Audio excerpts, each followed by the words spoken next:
నిన్న చందానగర్ లో ఖజానా జ్యువెలరీ షాప్ లో 6 దొంగలు దోపిడీ చేయనికి ఆ షాప్ లోపటొచ్చి కాల్పులు మరి జరిపి దొంగతనం చేసినారు.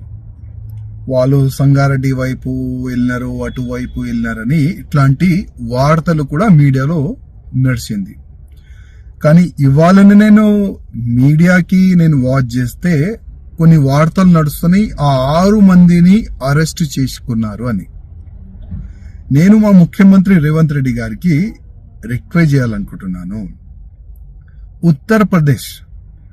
ఉత్తరప్రదేశ్ లో ఎవరైనా దొంగతనం చేయనికి, దోపిడీ చేయనికి, మర్డర్ చేయనికి ఇవ్వాలా భయపడుతున్నారు.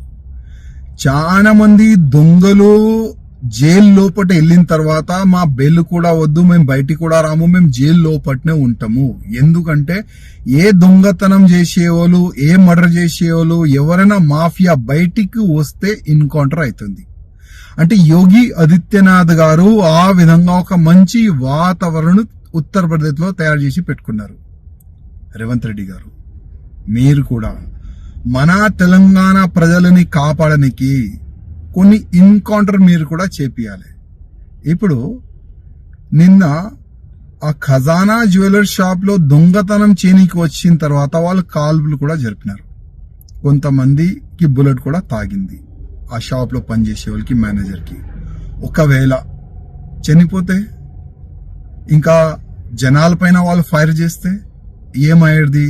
కొద్దిగా ఆలోచన చేయాలి. అందుకోసం తెలంగాణలో కూడా ఒక భయం అట్లాంటి వాతావరణం క్రియేట్ కావాలి. ఎవరైనా వేరే రాష్ట్రంలో ఉన్న దొంగలు తెలంగాణకి దొంగతనం చేయనికి రావాలంటే ఒక భయం పుట్టాలి. తెలంగాణలో దొంగతనం చేయనికి మనం పోతే అక్కడ ఎన్కౌంటర్ చేస్తారు పోలీసులు. ఆ విధంగా ఒక భయం పుట్టాలంటే మీరు కొద్దిగా యోగి ఆదిత్యనాథ్ గారు ఇష్టాల్లో వెళ్తేనే ఆ దొంగలకి ఒక భయం పుడుతుంది.